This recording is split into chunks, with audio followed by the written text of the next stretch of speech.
तपाईले विद्यालयमा पढ्दाखेरि केही उपहार अनपेक्षित उपहारहरू प्राप्त गर्नुभएको छ? तपाईको जीवनकालको त्यस्तो कुनै अनुभव छ? तर हामीले त्यस्तै अनुभव बनाउनका लागि अहिले हामी यो चाहिँ बर्दिवास नगरपालिका 8 मा रहेको राष्ट्रिय आधारभूत विद्यालयका 5 कक्षासम्म अध्ययनरत बालबालिकाहरूलाई शैक्षिक सामग्री वितरण गर्न पुगेको यो सानो दृश्य हो। र जसलाई एन्सर आउँछ हात उठाउनु होला अनि हात उठाएपछि हामी पुरस्कार दिन्छौँ ल।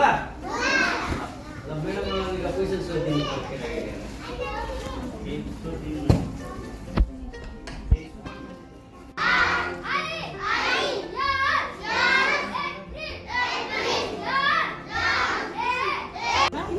कतिवटा हो? तीनटा हैन? पेन्सिल ताली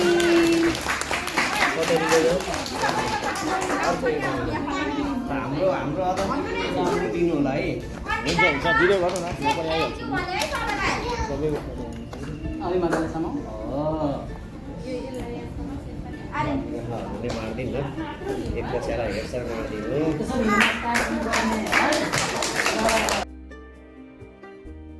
ल तपाईँ हेर्दै हुनुहुन्छ नि है, हेर्नुहोस् त कस्तो सुन्दर अनि कति रमाइलो यो पल। आफ्नो जीवनमा खुसी समेट्नलाई अनेकन उपायहरू छन्, जस अन्तर्गत यो उपायलाई पनि हामी अपनाउन सक्छौँ।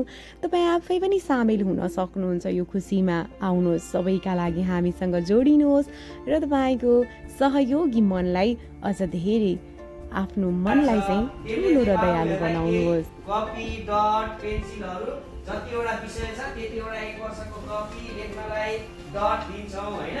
सबैजनाले लिनुपर्छ, हुन्छ कि हुँदैन? हुन्छ।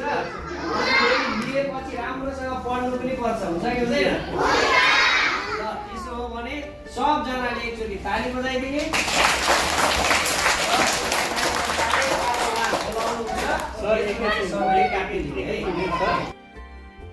हाम्रो ज्येष्ठ 12 गते यसरी बित्यो। तपाईको नि?